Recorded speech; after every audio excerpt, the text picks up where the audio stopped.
তো বন্ধুরা, আজকে সকালে আমি কী কী রান্না করেছি চলো তোমাদের সাথে শেয়ার করি। এখানে কিন্তু হচ্ছে দেখো ভাত, আর এইখানে হচ্ছে বাঁধাকপি তরকারি,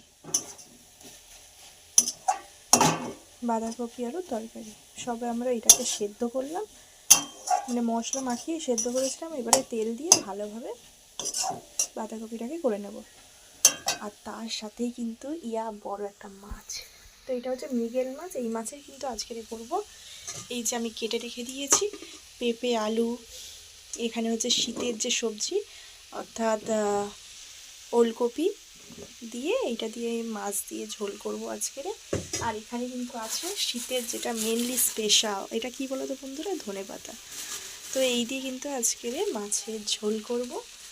দেখো মাছটা কত সুন্দর, একদমই কিন্তু টাটকা মাছ। তো ফ্রিজে রেখে দিয়েছিলাম, সকালবেলায় কিনেছিলাম।